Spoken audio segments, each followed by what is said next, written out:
Hello students, I hope you are doing well and आप सब exam की preparation जो कि अच्छे खासे लेवल पे चल रही होगी ऐसा मैं मान सकता हूँ। I am the CM Amit Bhargav. So अभी मैं आप सबकी एग्जाम प्रिपरेशन को लेके और आप सबको एक अच्छा मोटिवेशन देने मैं आज इस वीडियो में आया हूँ।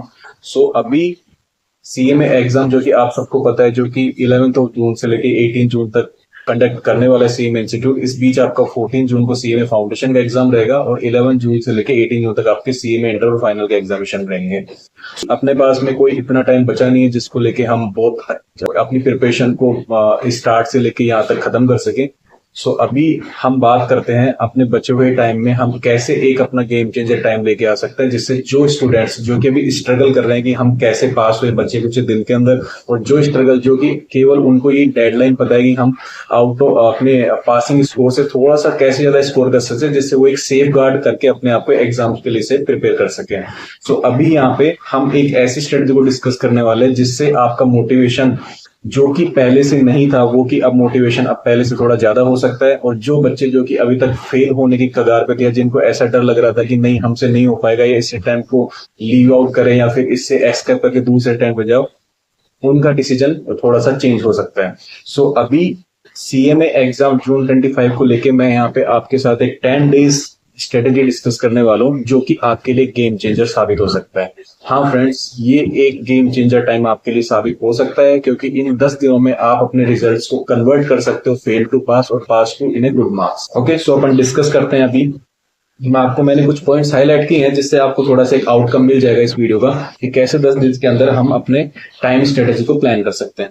सो ये मेरी आज की हेडलाइन, लास्ट 10 डेज स्ट्रेटेजीज। सो यहाँ पे मैं आपको पहला टॉपिक जो मेरा है जो कि मेरा गेम चेंजर टाइम है। तो गेम चेंजर का मतलब स्टूडेंट्स क्या होता है कि आपके पास just you have only 10 days. अब या तो इस 10 दिन में आप जैसा सोचते जा रहे हो वैसा सोचते जाए और आपका रिजल्ट इससे ना तो इधर होने वाला है ना उधर होने वाला। अगर आपने सोच लिया कि अटेम्प्ट मेरे से नहीं होगा तो डेफिनेटली वो चेंज नहीं होगा। लेकिन इन 10 दिनों में अगर आपने अपने इसी 10 दिन को आपने अच्छे से यूटिलाइज किया और आपको लगता है कि हाँ इन 10 दिन में मैं अपने डेडिकेटेडली टाइम डिवोट कर सकता हूँ, तो डेफिनेटली आपके लिए चेंज चेंजर साबित हो सकता है। तो इसके लिए आपको क्या करना पड़ेगा, जो भी 10 डेज की स्ट्रेटेजी है उसके साथ आपको डेडिकेटेडली अपना टाइम देना पड़ेगा, एक अच्छे खासे माइंडसेट के साथ आपको प्रिपेयर करना पड़ेगा। सो एक बार मैं डिस्कस करता हूँ वन बाय वन। उसके बाद में आपकी जो भी कुछ क्वेरीज हो उससे रिलेटेड मैं आपको एक डिस्क्रिप्शन दे दूंगा जहां पे आप उस पर कनेक्ट करके इसको सॉर्ट आउट कर सकते हैं। तो what to do and not to do, this is the very important fact about the 10 days strategies. So I am discussing कि क्या आपको इन 10 दिन में करना चाहिए और क्या इन 10 दिन में आपको नहीं करना चाहिए, जिससे आप अपने गोल को एक सर्टिफाइडली सॉर्ट आउट कर सकते हो कि क्या आपको करना है क्या आपको नहीं करना। तो इन 10 दिन में जो आपको नहीं करना है वो पहले मैं आपको डिस्कस करना चाहूंगा। देखिए, अभी आपके पास में 10 दिन बचे हैं और इन 10 दिनों के अंदर कोई भी ऐसा नया चैप्टर बिल्कुल शुरू मत कीजिए जिससे आपको स्क्रैच से करना पड़े। प्लीज मेरी बात फिर से मैं रिपीट कर रहा हूँ, कोई भी ऐसा नया चैप्टर चाहे वो किसी भी सब्जेक्ट का हो जिसको लेके आपको शुरू से स्टार्ट करना पड़े, उसके लिए आपको प्रॉपर क्लासेस लेनी पड़े और फिर उसके लिए आपको प्रॉपर प्रैक्टिस करनी पड़े। सो अभी इतना टाइम नहीं है, आपने जितनी भी प्रिपरेशन कर रखी है वही ध्यान में रखते हुए आप उन्हीं चैप्टर को स्ट्रॉन्ग करें। नया चैप्टर बिल्कुल शुरू मत कीजिए। हमें पास होने के लिए 100 में से 100 नंबर नहीं चाहिए, हमें 100 में से 40 नंबर या उससे कुछ मार्क्स की ज्यादा अच्छे से प्रिपरेशन कर लिए। सो प्लीज ये पॉइंट को कंसिडर करिए कि कोई भी नया चैप्टर अब इस टाइम पे बिल्कुल स्टार्ट नहीं करिए। प्लस दूसरा, आपको क्या नहीं करना है, ओवर थिंकिंग नहीं करना है कि मेरे इतने चैप्टर में से ये चैप्टर नहीं हुए, मैं इनको कैसे करूंगा, ये चैप्टर की मेरे पास टाइम नहीं है। अब ऐसा कुछ मत सोचना, आपने जितना कर रखा है उसको स्ट्रॉन्ग करने की प्रिपरेशन करनी है। सो आपको नया चैप्टर बिल्कुल स्टार्ट नहीं करना है, ना ही उस नए चैप्टर के रिविजन, ना ही उस नए चैप्टर का कोई भी मैराथन, ना ही नए चैप्टर का उसका कोई भी ऐसा जो ट्यूशन बुक है उस पर जाना है। उससे आपका टाइम वेस्ट होगा और जितनी आपकी प्रिपरेशन जो आप स्ट्रॉन्ग करना चाह रहे हैं वहां पे वो गैप लग जाएगा। तो जितना मार्क्स आपने पासिंग के लिए सिक्योर कर रहे हैं उसमें आपको दिक्कत आ सकती है।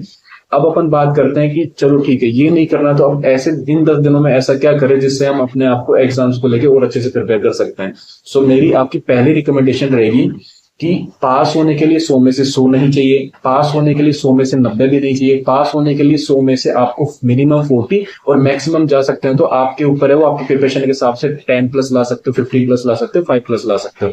तो अभी आपको क्या करना है, जितना आपने पढ़ चुके हैं या जितना आपने पढ़ लिया है उसको आप हर एक कॉर्नर से इतने स्ट्रॉन्ग करके जाओ कि उसका क्वेश्चन कितना भी ट्रिकी है आप उसको सोल्व कर सको। तो इसके लिए आपको क्या करना है, जो भी आपने चैप्टर प्रिपेयर करे हैं उसको एक बार अच्छे से रिवाइज करना है। उस रिवाइज के लिए आपको मैराथन आप ले सकते हो, जो आपका कम टाइम में उस पर्टिकुलर चैप्टर का एक आपको ब्रीफली पूरा डिस्क्रिप्शन दे देगा कि वो चैप्टर किस बारे में, उसके अंदर क्या क्या टॉपिक्स हैं। तो वो आपका चैप्टर रिवाइज हो गया मैराथन से। उसके बाद में आप रिवीजन करें उसके क्वेश्चंस को सोल्व करके, जिसमें भी आपको सारे क्वेश्चन को 1 बाय 1 नोट डाउन नोट करके सोल्व करने का नीड नहीं है। जो क्वेश्चन आपको बाय पेन पेपर इजीली हो पा रहे हैं वो आप उनको वैसे करिए, और जो जिस क्वेश्चन को आपको बिल्कुल लिख के याद करने की जरूरत है या जिस क्वेश्चन को आपको पूरा राइट डाउन करने की सोल्व करने की जरूरत है उसको आप मल्टीपल ऑफ टाइम रिवाइज कीजिए। तो आपको क्या करना है कि जो चैप्टर आपने कर चुके हैं उसका मैराथन लीजिए, मैराथन लेने के बाद में आप उसको रिवाइज कीजिए। उस इंस्टीट्यूट का जो भी एमसीक्यू पोर्टल है उसको आप अच्छे से एक बार जाके सोल्व करिए। जितने भी आरटीपी एमटीपी आते हैं जो पिछले लास्ट ईयर के जितने भी क्वेश्चन है रिलेटेड है, आप प्लीज उन पे फोकस कीजिए, उनको मल्टीपल ऑफ टाइम आप इतना स्ट्रांगली रिवाइज कीजिए कि क्वेश्चन कितना भी ट्रिकी है आप एटलीस्ट उसको सोल्व करने के लिए कैपेबल हो। ये आपको करना है। सो अभी अपन नेक्स्ट टॉपिक पे चलते हैं, यूटिलाइजेशन ऑफ टाइम क्या रहेगा 10 डेज में। तो देखिए अभी इन 10 दिनों में आपको ये भी नहीं करना है कि आप अकेले कमरे में बंद होकर आप 16-17 घंटे की या 15-16 घंटे की आप स्टडी कर रहे हो। ये आपको ओवर थिंकिंग और स्ट्रेस में ले जाएगा। आपको क्या करना है, आपको अपना टाइम को डिवाइड करना है इन टर्म्स ऑफ कि मैं इतने टाइम तो इस पर्टिकुलर सब्जेक्ट को लेके बैठूंगा, उस पर्टिकुलर सब्जेक्ट में मैं इतने परसेंटाइल ऑफ चैप्टर को उठाऊंगा और उस पर्टिकुलर चैप्टर में ये टॉपिक मैं रिवाइज करूंगा और उस टॉपिक को रिवाइज करने के बाद मैं इतना टाइम उसकी प्रैक्टिस के लिए दूंगा। क्योंकि एक चैप्टर में किसी भी चैप्टर को लेके आप ये मान के चलिए कि 50 से 70 क्वेश्चन आपको हर कहीं मिल जाएंगे, लेकिन इन 50 से 70 क्वेश्चन को सोल्व करने में आपका कितना टाइम जाएगा। तो आप उनमें से कोई बुलेट पॉइंट्स बनाइए, उस जितने भी टॉपिक्स है उस बुलेट पॉइंट के बेसिस पे आप 50 में से केवल 20-30 क्वेश्चन ऐसे करिए जिसको आपको ऐसा लगता हो कि नहीं ये मेरे को अभी भी नहीं आ रहा है और मेरे को उसको बार बार प्रैक्टिस करने का नीड है। उससे आप स्ट्रॉन्ग क्वेश्चन को सोल्व कर जाओगे तो इजी क्वेश्चन को सोल्व करना आपके लिए थोड़ा सा और ऐसा हो जाएगा कि चलो ठीक है, इस पे आपके फोकस और कमांड बना रहेगा।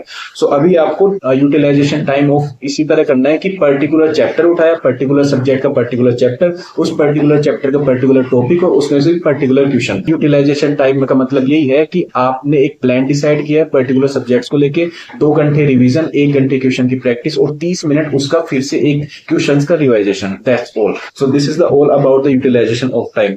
अब अपन चलते हैं अपने नेक्स्ट पॉइंट पे लेके, जो कि है आपका प्रिपरेशन ऑफ माइंडसेट।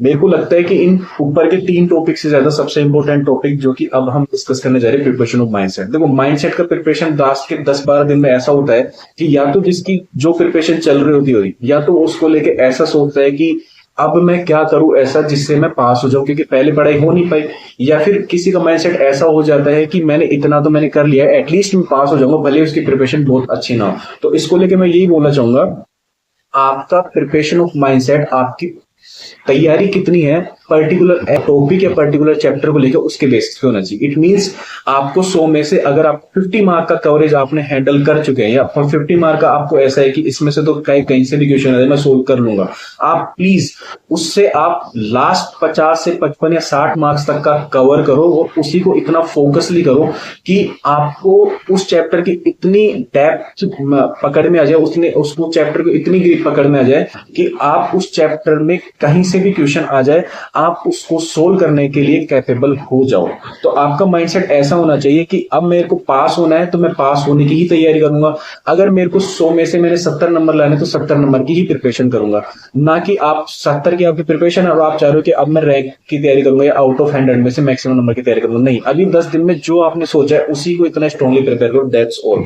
इसके अलावा आपका माइंडसेट ना नेगेटिव होना चाहिए और ना ही एक ओवर कॉन्फिडेंस होना चाहिए। आपको अपनी तैयारी पे कॉन्फिडेंस रखना है कि मेरे को इस चैप्टर में आप कहीं एमसीक्यू क्वेश्चन पूछ लो, क्योंकि मेरी टॉपिक अच्छा है। तो अभी इन सारे टॉपिक को डिस्कस करने के बाद में आपका फाइनल वर्डिक्ट क्या निकल के आता है लास्ट के 10 डेज में। देखिए, हमने डिस्कस किया कि हमारा माइंडसेट कैसे प्रिपेयर हो, हमने डिस्कस किया कि हम 10 डेज में किस तरह क्या तो करेंगे और क्या नहीं करेंगे। हमने ये भी डिस्कस किया कि हम अपने टाइम डिवाइशन हम अपने टाइम को किस तरह डिवाइड करेंगे जिससे हमारे टॉपिक्स भी क्लियर हो जाए, हमारा रिवीजन भी अच्छा हो जाए और हमारी एक प्रिपरेशन एक स्ट्रांगली इस तरह से हो जाए कि हाँ चलो हम एग्जाम के लिए पॉजिटिव माइंडसेट के साथ तैयार है। तो फाइनल वर्डिक्ट यही है कि आपको इन 10 दिनों में 100% इफिशियंसी को इंक्रीज करके रिवीजन मोड पे ही रहना है। उस रिवीजन मोड के अंदर आप मैराथन, आरटीपी, एमटीपी और प्लस एमसीक्यू, इनकी आपको अच्छे से प्रैक्टिस करनी है।